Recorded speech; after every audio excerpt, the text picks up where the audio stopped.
Hola, bienvenidos a este primer videoblog que estamos dedicando a la Colegiata de Santa María de Sar. Sin duda ninguna, uno de los principales monumentos de la ciudad de Santiago de Compostela y uno de los referentes dentro de la arquitectura románica en toda Galicia. Lo vamos a hacer desde aquí, desde este lugar donde vemos a mi espalda el puente medieval situado sobre el río Sar, para entender un poco la ubicación que se escogió allá por el siglo XII, cuando se iniciaron las obras de la iglesia y monasterio de Santa María de Sar. Se hizo en este punto, no por tratarse solamente de un punto estratégico en el paso del comercio que se adentraba en la ciudad a través de la Puerta de Mazarelos, sino por también tratarse de un punto de referencia en la llegada a la ciudad a través de la Vía de la Plata, y también por ser un lugar de recogimiento. Estamos apartados de la ciudad todavía, a día de hoy se disfruta de la tranquilidad de este espacio tan hermoso dentro de la ciudad de Santiago de Compostela, donde se recorren una serie de caminos, todavía hoy disfrutando de alguna manera de aquel recogimiento que debieron ver los canónigos de la Catedral de Santiago cuando decidieron venir en su retiro a pasar sus últimos días aquí en la Colegiata de Santa María. Las obras de la iglesia de Santa María de Sar comenzarían en el año 1132. Lo harían bajo el impulso de don Munio Alfonso. Este, habiendo sido canónigo de la Catedral de Santiago de Compostela y entablando una muy buena relación con el obispo Xelmírez, habría tenido un paso por el obispado de Mondoñedo. Una vez de vuelta a Santiago, buscaría el retiro de la vida monacal y lo haría impulsando la construcción de las obras de la Colegiata de Santa María. Lo hará a partir del año 1132 y desafortunadamente Munio Alfonso morirá antes de poder ver culminado su proyecto. Su buen amigo, el obispo Xelmírez, recogerá todo el proyecto utilizando a los maestros de obras que también trabajaban en aquel momento en la Catedral de Santiago. Esto es un detalle realmente importante, puesto que podemos establecer un fuerte paralelismo en ciertos aspectos de la construcción entre la catedral y la propia Colegiata, como veremos a continuación durante el desarrollo de este vídeo. En ese recorrido por la Colegiata de Sar nos va a acompañar, tenemos el placer de tener con nosotros a Víctor Novar, quien es profesor de la Universidad de Vigo y además un experto en arte románico y seguramente uno de los mejores conocedores de muchos de los detalles de la Colegiata.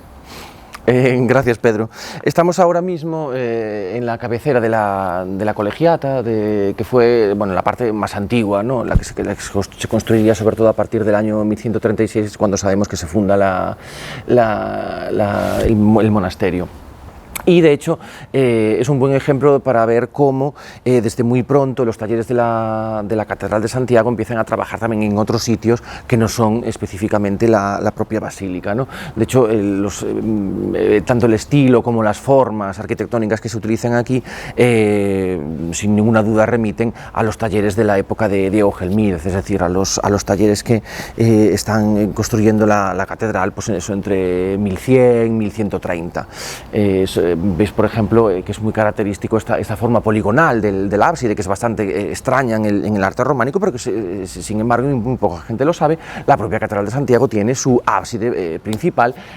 poligonal, además de seguramente otras dos capillas. Sabes que solo conservamos una, que es la de Santa Fe, que tiene también esta forma poligonal que penetra en la catedral aproximadamente hacia finales del siglo XI, hacia 1090, 1100. En las partes bajas, sobre todo en los ábsides laterales, vemos que hay todo el repertorio de formas, incluso hasta las proporciones del taller de Gelmírez, es decir, el taller que realiza el transepto y que se sigue trabajando en la basílica, en la nave de la basílica hasta aproximadamente 1140-1150, y en cambio la parte alta del ábside, todos estos canecillos que te acabo de descubrir, con estas hojas muy carnosas, con estos capiteles que son muy estrechos abajo y que se van abriendo hacia la parte superior, es todo, incluso estas propias figuras de estos religiosos con estos rizos acaracolados en el pelo, remiten clarísimamente al último taller de la catedral, que es el famoso taller del maestro Mateo. Es decir, que todas esas partes altas, es lo más lógico, ¿no?, habrían quedado sin acabar en la primera campaña de construcción de la Colegiata, y sería el último taller que la finaliza el que se encarga de hacer estos últimos detalles decorativos. Cuando vemos la desviación en los pilares, hemos de entender que la razón estructural de fondo comenzó en el siglo XVI. Cuando se construyó la Colegiata de Santa María de Sar, el tejado de la bóveda, la cobertura superior, estaba hecha en madera, de manera que uno de los priores de la Colegiata pues decidió cubrir el edificio en piedra con la bóveda pues de cañón que tenemos en la actualidad. En ese momento es donde se cambiaron las tensiones y las presiones sobre los pilares, pues comenzando a abrirse de manera siempre exterior. Hemos visto pues como la abertura pues a día de hoy es muy pronunciada y por ello se decidió pues cubrir exteriormente el edificio con los arbotantes que hemos podido ver anteriormente, pues tanto en la sección norte como en la sección sur. Si vemos en la inclinación, pues se hicieron unos estudios a partir del siglo XVIII, donde se ve la inclinación pues entre los 2 y 3 grados, lo cual supone una abertura de unos 25 o 50 centímetros en ese rango en la mayoría de ellos. Sin embargo, en los estudios que se han hecho parece ser que pues la función del arbotante está funcionando y las mediciones se mantienen estables, lo cual indica pues una buena salud en este momento en el edificio. Es curioso, si os fijáis, en lo alto de uno de los doveles de las bóvedas se ve un escudo, que sería el escudo del prior Canaval, que fue el encargado pues en el siglo XVI de acometer pues esa supuesta primera cobertura del edificio, pues cambiando de alguna manera para siempre la forma y la estructura de la colegiata de Santa María de Sar. Nos encontramos pues en esta parte norte de la colegiata, donde se hace más visible la presencia de los arbotantes. Y como ya hemos comentado, lo que vienen a solucionar pues, es el problema de la apertura de los muros laterales por el peso que se creó en el siglo XVI con la presencia de la nueva bóveda de piedra para cubrir la colegiata. En un primer momento se tomó la decisión de colocar 2 arbotantes tanto en la parte norte como en la parte sur. Y viendo que no era suficiente pues, la presión ejercida para sujetar el muro, en el siglo XVIII decidieron pues, completar pues esta increíble pues, visión que nos deja a día de hoy sujetando los muros de la colegiata. Todo este espacio donde estamos nosotros también pues, fue utilizado durante muchos años como cementerio parroquial. De hecho, es frecuente pues, encontrarnos con alguna fotografía antigua en los libros e informaciones de la colegiata, donde podemos ver todavía pues, un muro cerrando pues, todo este espacio, una pequeña puerta de entrada y una cobertura todo en madera que venía cerrando el recinto. Hemos venido ahora pues, a esta sección sur de la colegiata, donde además de poder ver pues, la misma estructura de los arbotantes haciendo de sujeción pues, de los empujes exteriores de la bóveda, podemos encontrarnos una de las grandes joyas, sin duda ninguna, del edificio, que sería esta sección todavía presente del claustro románico de la colegiata de Sar. Habría sido iniciado en tiempos del arzobispo Gelmírez y se habría acabado pues, en tiempos del arzobispo también compostelano Juan Arias. De hecho, se ve una pequeña evolución que apunta hacia el gótico en la transición de los arcos. El taller de Juan Arias seguramente recogiera la influencia de los trabajos realizados en el claustro de la colegiata para la realización del propio claustro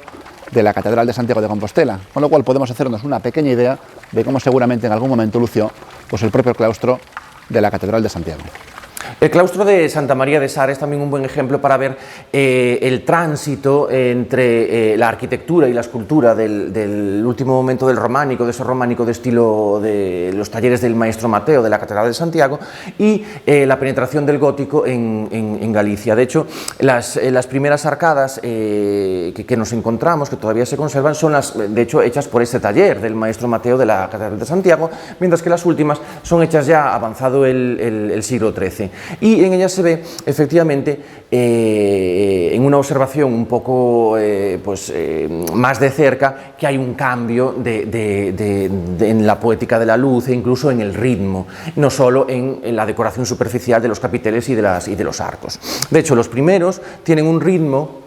todavía románico, que es un ritmo típico de triforio de iglesia, que son un pilar, 2 arcos, un pilar, 2 arcos, es decir, un ritmo 1, 2, 1, 2, pero a partir de aquí, por ejemplo, se produce un cambio. Estas son las arcadas que ya están hechas en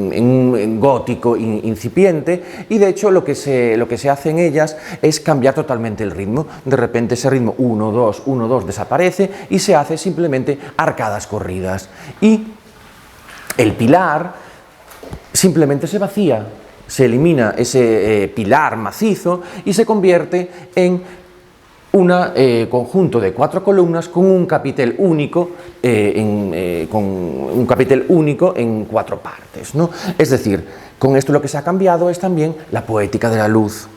Es decir, en las primeras arcadas tenemos una luz modulada todavía muy románica, es decir, modulada en el sentido de oscuro, claro, es una luz efectivamente pues, muy de las iglesias románicas, de los claustros románicos, ¿no? Mientras que en estas últimas arcadas nos encontramos ya con una luz gótica, porque aunque las arcadas son exactamente del mismo tamaño, han desaparecido estos pilares, ha desaparecido ese ritmo oscuro, claro, y todo es claridad, es una claridad que incluso desdibuja los elementos arquitectónicos. Desde este ángulo, donde estamos en este momento, podremos ver pues donde se encuentran los arbotantes. Justo por detrás se encontraría una antigua torre de la Colegiata. Esa torre sabemos que existía todavía en tiempos de Fernando Casas y Novoa. El arquitecto compostelano realizó un estudio para la Colegiata en el que se analizaban los daños estructurales graves que sufría el edificio en aquel momento, y se constató que todavía estaba presente la torre original de la Colegiata de Sar. Desafortunadamente, en el momento que la torre se vino abajo, pues acabó con esta parte oriental del antiguo claustro románico de la Colegiata, que todavía parece ser que se conservaba en aquel momento, lo cual supuso su desaparición. Uno de los detalles más interesantes de la fachada es ver la estructura en 3 calles, que luego se refleja en las 3 capillas interiores que hemos visto cuando hemos visitado el interior de la iglesia. El efecto de la luz, pues sí, ha quedado distorsionado con la alteración del rosetón por el ventanal, pero todavía se mantiene en el interior pues ese espacio de recogimiento propio de una iglesia de esta época. Un detalle curioso que hemos mencionado también cuando hemos visitado el claustro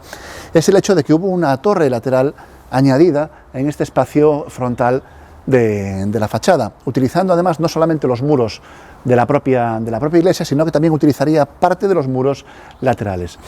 Eso, desafortunadamente, según la inclinación de los muros laterales iba cobrando mayor fuerza, pues la torre acabó venciendo y, como hemos reflejado anteriormente, pues desafortunadamente acabó destruyendo una de las secciones de la Colegiata. En la propia cruz está decorada como si fuese propiamente una obra de orfebrería, todo con una serie de ejes perlados y unas hojas muy carnosas, ¿no? que marcan todo el perímetro, y que son elementos que forman parte clarísimamente del repertorio estilístico de los talleres de filiación mateana que proceden de la Catedral de Santiago. Otro de los detalles más interesantes de la Colegiata lo encontramos aquí en el altar mayor, en la capilla central, donde podemos ver que se conservan pues todavía algunas de las pinturas murales